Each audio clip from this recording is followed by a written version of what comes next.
Secondly, cult brands spend less than their competitors on paid media and on discounting. So there's more margin there as well. They spend less of their profit on advertising because they're reaping more benefits of word of mouth. Hello and welcome to Brand Tuned, a podcast on brand management that covers trademarks and IP as they're intrinsic to brand equity. I'm your host, Shireen Smith, author of Brand Tuned. Writing this led to Byron Sharp's evidence-based research stressing distinctiveness over differentiation, which I largely agree with, though not totally. Hence our tagline, Sharp Branding. Chris Kneeland is the CEO of Cult Collective. He helps brand leaders embrace proven marketing principles that he's discovered while working with the most iconic cult-like brands. Chris is a trained marketer and before setting up his own business, held marketing positions at John Deere and the Home Depot. Chris, welcome to the Brand Tune podcast. Thank you. I'm absolutely delighted to be with you this morning.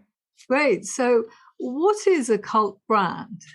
A cult brand is a brand that has sort of transcended from just financial success and all the kind of KPIs that investors claim to care about into a space of our consciousness where they have significance. They could have personal significance to our individual values, beliefs, or attitudes, or they can have cultural significance.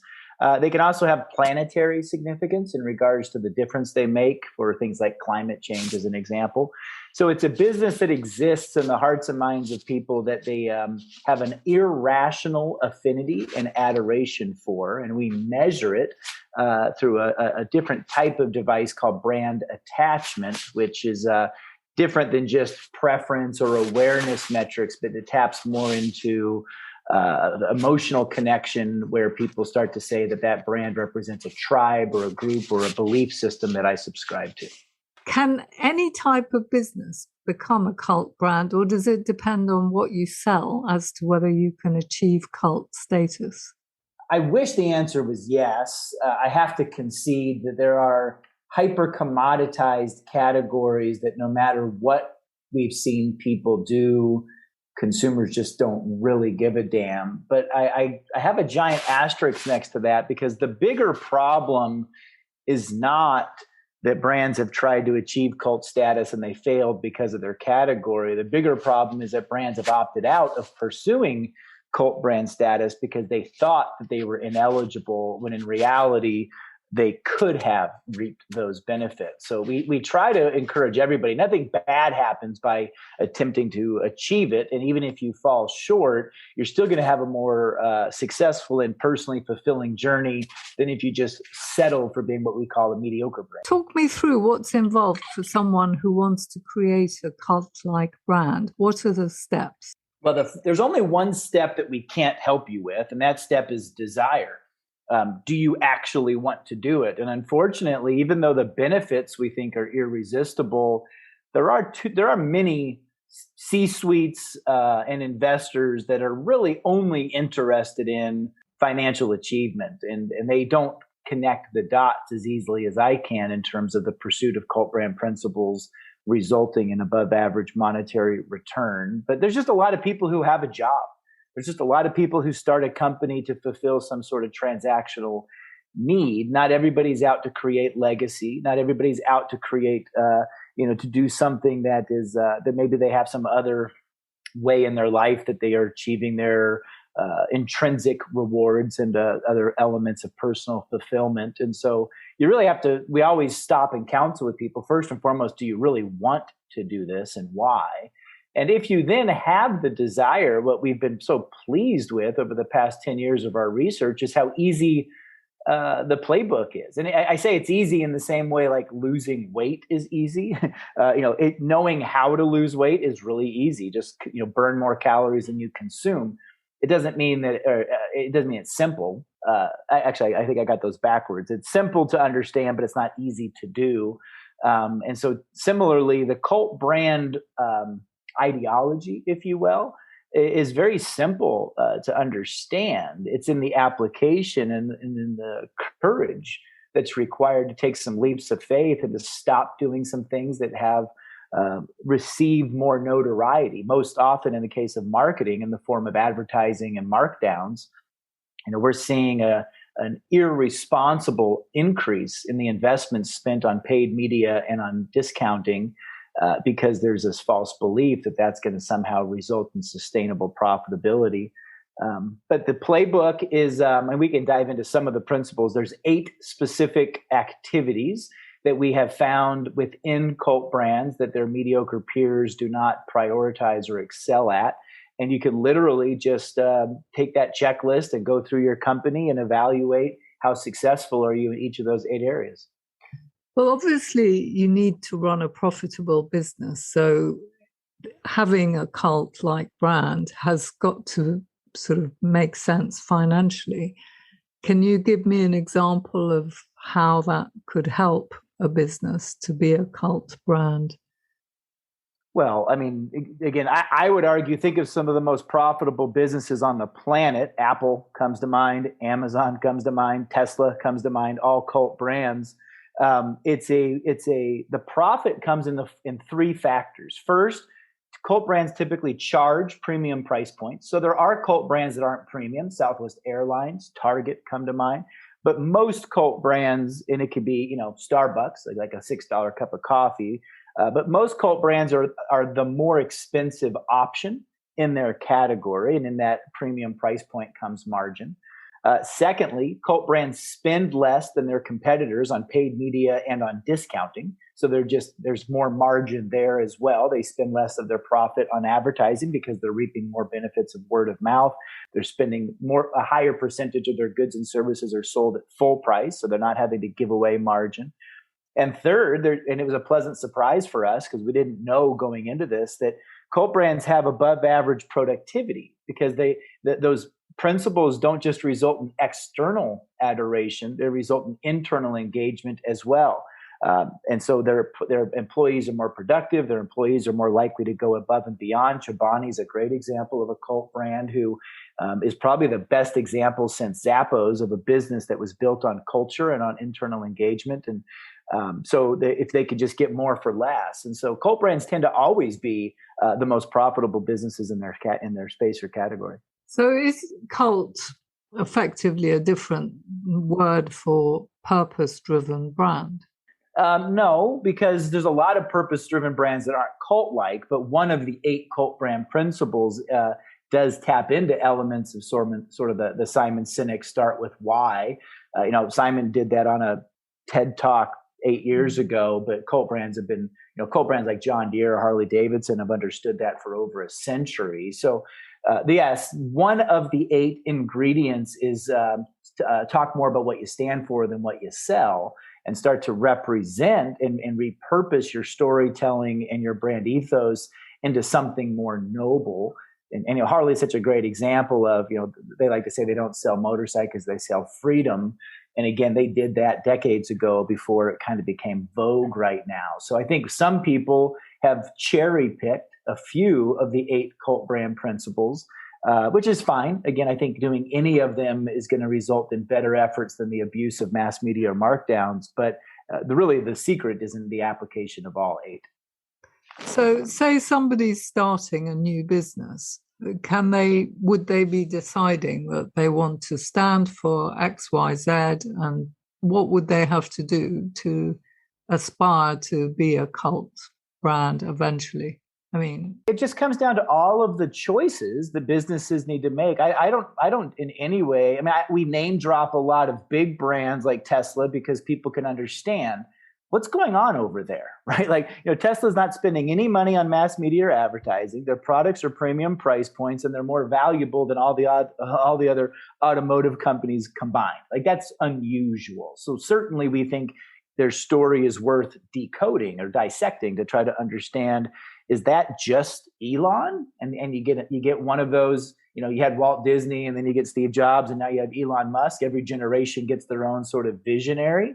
Or can it be replicated or duplicated in some other way? And certainly Elon is a king of talking more about what he stands for than what he sells. His noble purpose is to reimagine the combustible engine and the way that we, behave as a species. So I think there's something interesting to learn there. But every entrepreneur, when starting out, again, has to I like to say, are you trying to make $1 or are you trying to make a difference? They're not exclusive. You can make $1 and make a difference, or you can make a difference and not make $1. But if your purpose, not in terms of your corporate purpose, but in terms of your entrepreneurial purpose of why did you start this company? What are you actually trying to accomplish? The more noble and ambitious that is, then you'll start to just make different types of decisions.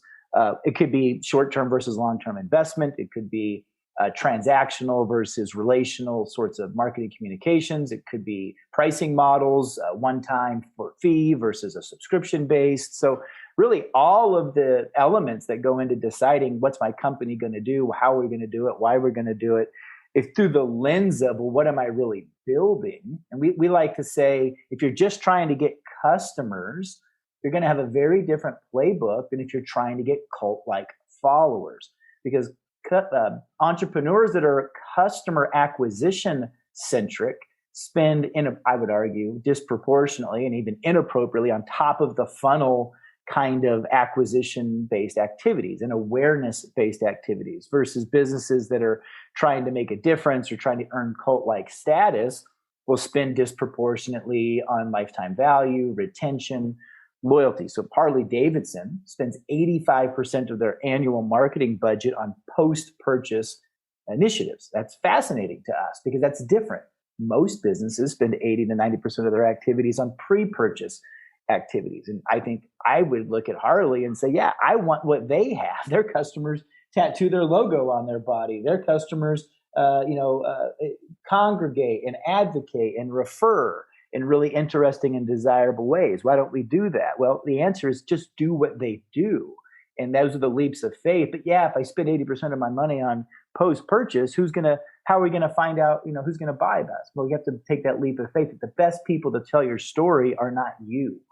The best people to tell your story are the customers who have already bought into you. And so that starts to redeploy. What we like to say is stop creating ads and start creating advocates. And an advocacy-based marketing strategy looks wildly different than an advertising-based marketing strategy. Sure. So one issue is how you spend your marketing money. But initially, when you're creating the brand, and often entrepreneurs do find that there's something wrong in their category that they want to put right. So they do have a purpose behind why they're starting their business. But then what do you do at the sort of brand creation stage? Doesn't it need to reflect what customers are looking for? What you want, you want to stand for something, but if customers don't care about whatever it is that you want to stand for, that's not going to work. So how do you actually go about it to work out what would be a good position to take? So the two things that I like to do when I counsel with particularly startups or new entrepreneurs is I think they make two mistakes. First, if they're seeking to disrupt a category, their innovation is too minor. It's 10% better, and that's going to fail. And worse, if it's like 20% better, it's going to fail, but it's going to fail slowly. Like I'd almost rather them be 10% better and fail fast so that they can learn and then make it better. Like you need to be twice as good. You need to be 3 times as good. Tesla didn't start with a hybrid engine Prius. It started with an all electric, and it wasn't a crappy car. It was a premium sports car, and it did, it had touch screen. It had all these extra, going all the way back to one of my favorite books of all time, Seth Godin's Purple Cow. It's like, what is truly remarkable? And actually, remarkability is the first of the 8 cult brand principles. And I think we have to have really honest conversations. I like to joke that there's a dozen choices of ranch dressing at the store right now. Giving me one that has 10% more peppercorn is destined for failure. And it's why 95% of new product launches do fail, is that they're just not substantively better enough. And so there's a lot of entrepreneurs that would be better served working for a company and optimizing an existing product rather than competing against those established incumbents and tweaking something marginally. So the first thing is if you're going to do something new, your improvements cannot be incremental. They must be dramatic. And then the second thing is, particularly in the tech space or products that have a lot of innovation within them, there's a disproportionate amount of calories that go into the product itself. And what gets left behind is the customer experience. And so before you spend a penny on marketing communications, you should be making the buying process and the ownership process more desirable. The example I love to use there, Shireen, is when Jeremy Andrus bought Traeger grills. It was a good product. It was a smoker. It was unique in the category, but it was fairly forgettable. And he wanted owning a Traeger to be like Christmas morning. And so he changed the entire packaging. And now when your Traeger grill arrives, the assembly instructions are done in language that is like fun to read. And you build each element by how many beers is it going to take you and a buddy to do this next step. So this next step is going to be a 2-beer step. And then when you're completed, the box that the grill showed up in can be turned inside out, and it's pre-painted to look like a log cabin for your children to play inside of it. And that's somebody thinking, you know what, I could spend an extra $20 on Google search words, or I could spend an extra $20 making the box something that's going to stay in our customer's yard until the first big rainstorm destroys it. And it's going to make it buzzworthy, and it's going to give people something to talk about and to put on Instagram and say, can you believe what Traeger did? And so I think that takes some of the calories out of product, out of the tech, the app, the innovation, and say save some of those resources for what's it going to be like? How's it going to arrive? What's the post-purchase follow-up going to be? What's the customer support going to be? What's the warranty going to be? And all of that is really interesting product value proposition that most marketers today don't think anything about, because some product guy or gal is building it and then they fling it over the fence to sales and marketing and says, now you guys go sell it. And that's a shame, because it should be the marketing department should be more than the marketing communications department. They should be informing the entirety of the customer ownership experience. Sure. But initially, when you create something, you improve it all the time as you understand what customers want and need more. And so you can't arrive necessarily in business with an all singing, all dancing product. It takes time. And on an annual basis, you have to do things in order for your brand to be perceived in a certain way, for the product to improve. From what you're saying, it sounds like somebody has to achieve almost an impossible standard from the get-go. Otherwise, they shouldn't even be in business. So is it something very few businesses should aspire to be a cult brand? Well, maybe I'm miscommunicating, because I certainly don't believe there's any impossible hurdle. I'm just asking for intentionality. I think people are launching things that are too mediocre. And that if that means hang on to that idea for an extra 6 months until it can become more remarkable, or if that means take some of the money that you thought you were going to announce with a big ad campaign and put it into a first 100 customer strategy where the first 100 people that buy from you become raving fans. It's the same amount of resources, in my opinion. It's just how those are being chosen, how you're choosing to deploy them. And it's deciding, when you begin, how am I going to compete right from the get-go? I think most people have a mediocre product and an exceptional marketing strategy. And I'm trying to say, switch it to a exceptional product and experience with a mediocre marketing strategy, and put more of it into the experience of ownership versus trying to bamboozle. I mean, think about how many Facebook ads you see, or how many stores in the mall are selling pretty forgettable things on severe discount, or just bombarding you with clickbait, trying to grab your attention. And that's the sign of the fallacy of, I think, where brand and marketing has gone astray, that because programmatic or paid media has gotten so efficient, we think that that's going to be the solution. And really what we need is more remarkability in our lives. We need more products and services that are solving legitimate problems. And we have too much, and particularly in first world countries, our problem is just too much choice and too much noise. And again, that's why there's 95% failure rates. And so we're trying to say, what's going to change that changes that statistic? How do you get to 50% failure rate? It's not by just throwing more and more stuff against the wall, shouting louder and louder, which is what we've been doing since the past decade. There's been $100 billion increase in paid media as more and more mediocre stuff is being shouted at us louder and louder. We're trying to say, stop the madness. We don't need more mediocre stuff. We need more exceptional things. And so who's the person that's thinking about what could be literally remarkable for us? I think the problem is people don't think strategically. They're very quick to go for marketing tactics, without necessarily having an overall idea of what it is they want their brand to do. And that requires an annual commitment to actually building a brand. It's not enough to just go after sales. You need to also build the brand. Yeah, I agree with that. So what are your 8 points then? You were saying a good product that's remarkable. So yeah, each one is, I'll kind of maybe just give you the Cole's Notes version of the 8.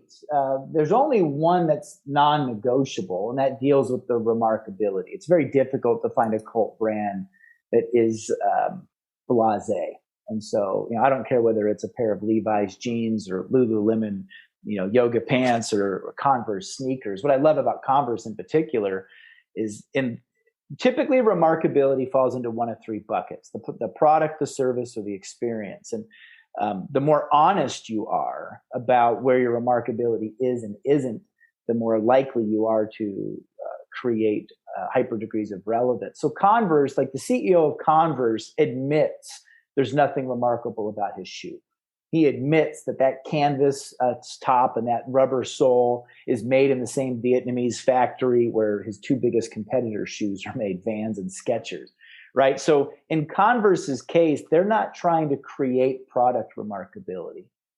They don't have control of the retail experience, so they can't create really service remarkability. And they also they have a lot of anonymous transactions. They don't know who their customers are in terms of a database. So they went into the customer experience. And so their entire brand and marketing platform is based on remarkable experiences that allow being in the Converse club, being in the Converse tribe has benefits and it becomes a badge, right? And so you don't have to, somebody else might be completely opposite. Somebody else might say, it is my product that's remarkable, or it could even be your purpose that's remarkable. We just honored Barbie for 50 years of cult-like status, and it's fascinating to me. It's not like they've invented a doll that has some technology in it. It's what the doll stands for, and it's little girls dreaming about becoming something bigger in their life,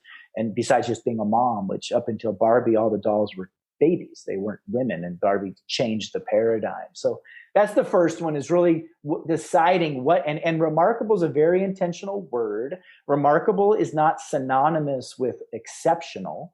Remarkable is synonymous with buzzworthy. What do you remark about? What do you want people talking about most when they talk about your brand? And where people most often get it wrong is, first and foremost, there's nothing remarkable. They try to be pretty good at a dozen things as opposed to remarkable at one thing, or they can't agree. So we have an exercise where we interview C-suites and we talk about remarkability. And not once, Shireen, in doing this for 10 years, has there been consensus amongst the C-suite about what the single most remarkable thing is about their brand. So imagine the dilution and the non-integrated deployment of resources. If somebody's chasing remarkability from a product and feature perspective, and somebody else is claiming it from a customer support perspective, and somebody else is claiming it from a distribution perspective. So that's the first and really the only non-negotiable. Until you have total clarity on your remarkability, you will never achieve cult-like status. So you think only one? Often people choose 2 or 3 attributes or 3 or 4 attributes that they might stand for. The more you have, the less likely your odds of success. So it just comes down to deployment of resources. Like literally people are, I remember working, we spent a lot of years on airline loyalty programs. And when you sit down and talk to customers about what do you love about your airline loyalty program, there's a dozen things that come up on the list. From I get to board the plane early, I get a free drink, I don't have to pay the baggage handling fees, I get access to the lounge. But there is one universal benefit that is unanimously voted everybody's favorite, and that's the ability to earn free travel. The points allow me, and a lot of people, particularly in the business setting, and this is before COVID, of course, but people used to love to travel for work, but earn the points personally, and then they could take their family to Disneyland once a year, covered on their airline points. So Southwest Airlines, which is this remarkable cult brand and was incredibly late to the loyalty program space, looked at all of this research and said, rather than have a dozen pretty good benefits, let's just nail the one benefit everybody cares most about. So when they launched their loyalty program, it was earn free flights faster, buy 3 flights, get the 4th one free. Super simple, no complicated points, no blackout dates, no diluted benefits. So you have to imagine consumers at a cocktail party talking about your watch, your car, your lawn mowing service, whatever it is. They're not going to ramble on about a brochure of benefits. They're going to say, I love the way I felt.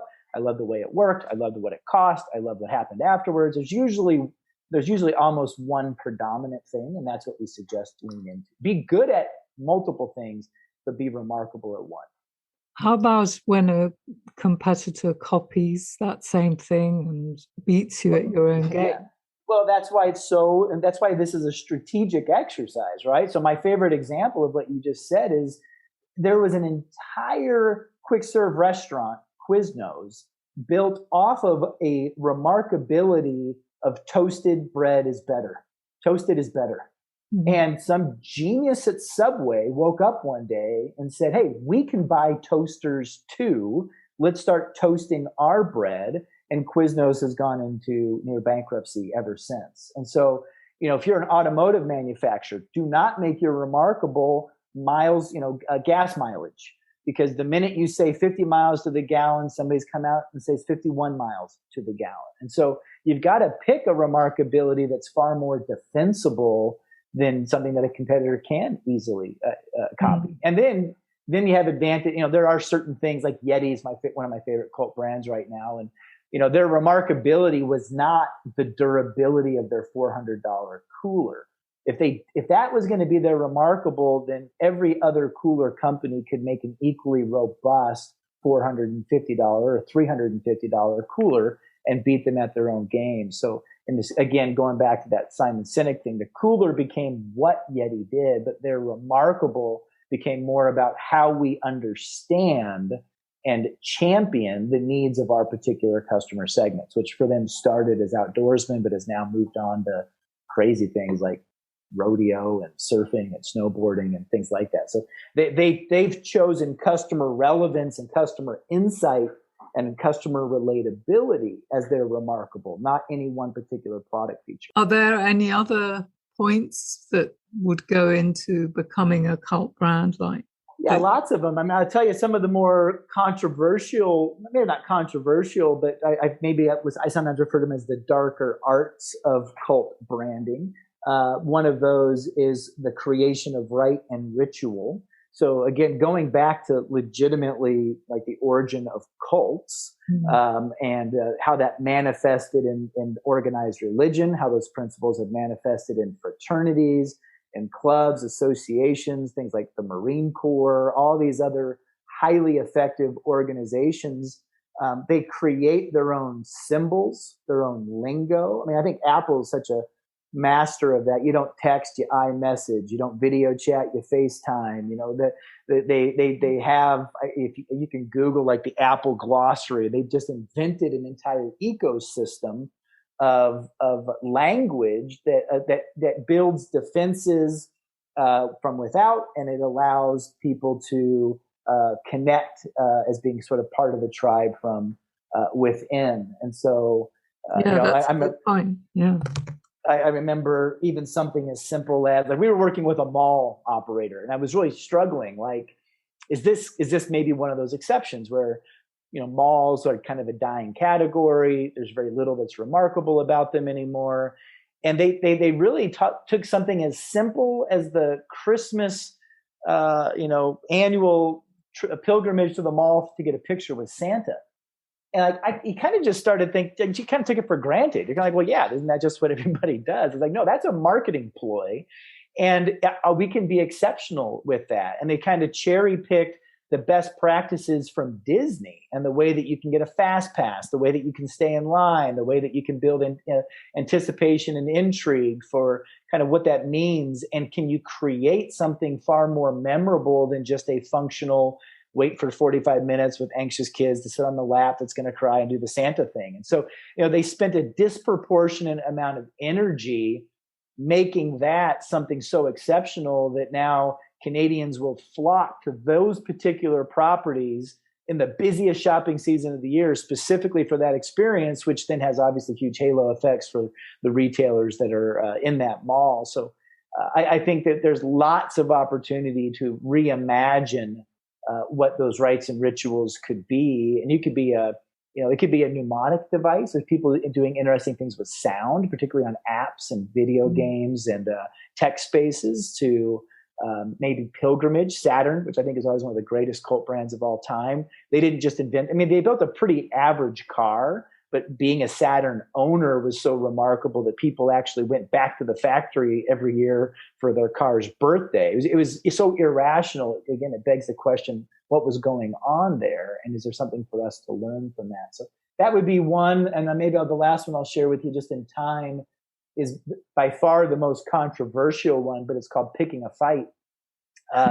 Sometimes brands struggle to know what they stand for. They don't really have a noble purpose, but they can define their enemy, and they can decide what they fight against. And sometimes that's head to head. Sometimes that could be the Popeyes chicken sandwich versus the Chick-fil-A chicken sandwich. Sometimes it can be abused, and we see that most often in the case of like politics, where you get into mudslinging. But it could also be very, very playful in the spirit of like, I'm a Mac and he's a PC, right? That is a pick a fight strategy, tastefully done. It wasn't I'm a Mac and he's Microsoft, right? Although that's what we knew they meant. It was done a bit more coy and masterfully executed. But people want to go against something, and sometimes Patagonia types vote out the asshole inside the hang tags of their apparel, saying, no, we're taking a stand. We're using our tribe and our brand to, be anti-Trump or to protect natural, places. Lush Cosmetics does the same thing. They don't even say they have employees. They say they have activists, and they view their 2,500 stores as almost like campaign centers more than retail outlets. So some brands do it extreme. Other brands do it more covertly. But it's very, very galvanizing. People like to root for the underdog. People like to be engaged in kind of polarizing activities. It's terrifying. When Nike puts Colin Kaepernick on a billboard, they didn't do that thinking that wasn't going to be controversial. You have to have the stomach for it. I think Americans do it better than Canadians do it, in my experience working with the two countries. But those would be examples of some of the other 8 principles that brands can start to perfect. Can you recommend any resources along these lines, including your own, that people could look into if they're interested to follow up on these ideas?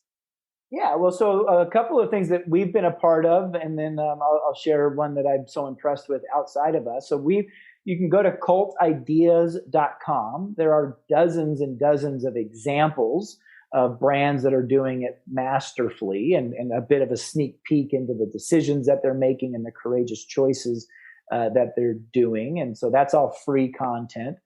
We have a book that's the result of our research, where we look inside the cult brands and try to codify. That's called Fix, Break the Addictions That Are Killing Brands. Mm-hmm.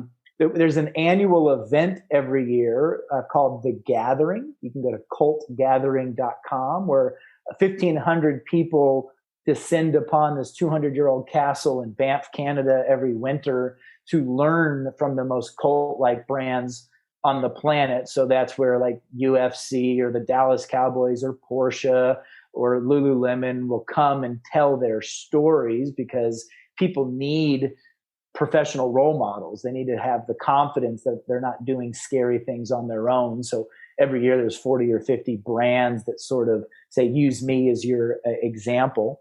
And then obviously my firm, we do consulting. So that's how we earn our living, as we go into corporations and startups and help counsel them on how to avoid some of the enticings and the pitfalls of a mass media, mass markdown approach, and to do embrace all 8 cult brand principles. There's actually a scorecard on cultideas.com where you can just put some data in and it will tell you how much potential you have to achieve cult-like status. Again, it's all free of charge, and you can kind of just explore. Let me leave you and your listeners with the thing that opened my eyes. So in 2005, a guy named Douglas Atkin wrote a book called The Culting of Brands. And it was the first time I ever saw this metaphor of, up until I read that book, I always thought of cults as evil. And certainly there are evil cults, but there's also just hundreds of quirky, think of cosplay, think of Star Trek fans, think of sports teams, think of different types of, there's all sorts of fanatics. He talks about groups of people that think they're vampires. He talks about people who, love cats, and like we as a human species are always seeking to belong. And he was fascinated about why are cults more successful than other groups at getting people to belong? And then how could those principles be applied to business? So that was my first aha moment, that there's a whole nother paradigm out there and a whole nother level of success and significance. So if you want to start where I started, start with his book. He went on to become the head of community for Airbnb.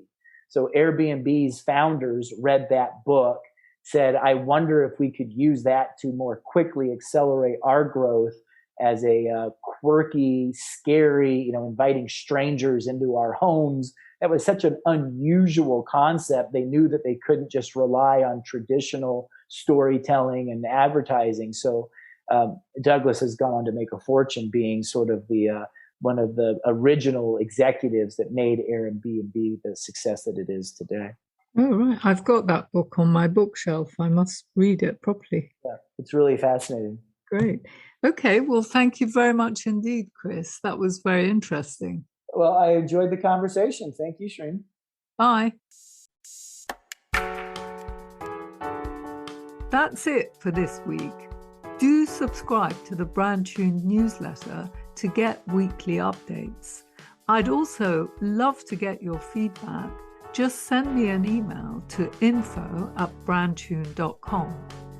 Finally, if you liked the episode, please do share it with your friends and colleagues and review it on iTunes or whichever platform you use to listen to podcasts.